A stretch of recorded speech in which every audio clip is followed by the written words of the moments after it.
அனைவருக்கும் வணக்கம். இப்போ உங்களுக்கு இது 2மே ஒரே ஆள் மாதிரி தெரியும். அதுதான் இல்ல. அப்படிதான் நெறைய பேரு ஏமாந்துருக்காங்க. இப்போ இந்த படத்துல இருக்கிறவர் தான் நம்ம செந்தமிழன் சீமான். சரிங்களா? நாம் தமிழர் கட்சியோட தலைமை ஒருங்கிணைப்பாளர். இந்த படத்துல இருக்கிற இந்த நாதாரி, இந்த நாய் யாருன்னு கேட்டா, இந்த பரதேசி தான் கேரளாவிலிருந்து வந்த செபாஸ்டியன் சைமன். சரிங்களா?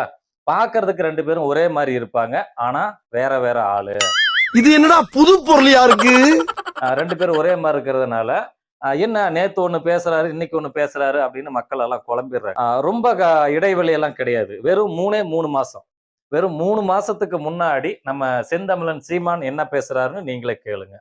அவர் பெரியார பத்தி என்ன சொல்றாருன்னு. மனித பிறப்பில் உயர்ந்தவன் தாழ்ந்தவன் என்ற பாகுபாடற்று அந்த பேதம் பார்க்காத ஒரு சமநிலை அந்த சமூகம் படைக்கத்தான் எண்ணற்ற மத முன்னோர்கள் போராடினார்கள். அந்த வரிசையில் முதன்மையான ஒரு தலகர்த்தாவாக தளபதியாக நின்று களத்திலே போராடிய புரட்சியாளர் ஐயா பெரியார் அவர்கள். அந்த தமிழ் பேரினத்தின் பெருமைமிக்க வழிகாட்டியாக சமூக மாறுதலுக்கான பெரும் உழவை செய்த முன்னத்தியராக இருக்கிற ஐயா பெரியார் அவர்களை போற்றுவதில் பெருமகிழ்வடைகிறோம். இந்த மகத்தான தலைவருக்கு நாம் தமிழர் பிள்ளைகள் பெருமிதத்தோடும் திமிரோடும் எங்கள் புகழ் வணக்கத்தை செலுத்துகிறோம். 4 8 பேர் வச்சா காசு, படம் எடுத்தா காசு, வீட்டுக்கு சாப்பிட வந்தா காசு. இந்த காசு வச்சு என்ன பண்ணாருன்னு நினைக்கிறீங்க?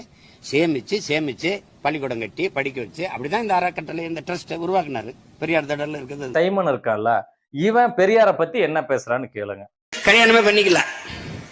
எங்க தாத்தா என்ன பண்றாரு, முத்துராமலிங்கத்தவர் இறக்கும்போது சொத்துக்களை எல்லாம் ஏழை வேலைக்கு எழுதி கொடுத்துறாரு. இதுல பாருங்க, இவர் சாதிய தலைவர். யாரு? முத்துராமலிங்கத்தவர் சாதிய தலைவர். ஏழைகளுக்கு தன் சொத்தை எல்லாம் எழுதி கொடுத்தவர் சாதி தலைவர் ஆயிடுறாரு. தன் சொத்துக்கு தனக்கு பிறகு ஒரு வாரிசு வேணும்னு 70 வயசுல திருமணம் பண்ண பெரியார் புரட்சியாளர் ஆயிடுறாரு. அப்போ நம்ம செந்தமிழன் சீமானந்தம் பேசுனதுக்கும் இந்த பரதேசி பிக்காளி பையன் பேசுனதுக்கும் எவ்வளவோ வித்தியாசம் இருக்கா? புரியுதுங்களா? அப்போ இது வேற இது வேற அப்படிங்கறது உங்களுக்கு புரிஞ்சு போச்சா? அவர் ஒரு கருத்தை பதிவு செஞ்சுட்டு அவர் இலங்கைக்கு போயிடுறாரு போருக்காக. ஆனா இந்த செபாஸ்டியன் சைமன் இருக்கால, இவன் கேரளாவில தான் இருக்கான். ஓடி வந்துடுறான் அடிக்கடி. ஓடி வந்து அவர் என்ன பேசிட்டு போனாரோ அதை அப்படியே மாத்தி இவன் பேசுவான். சரிங்களா?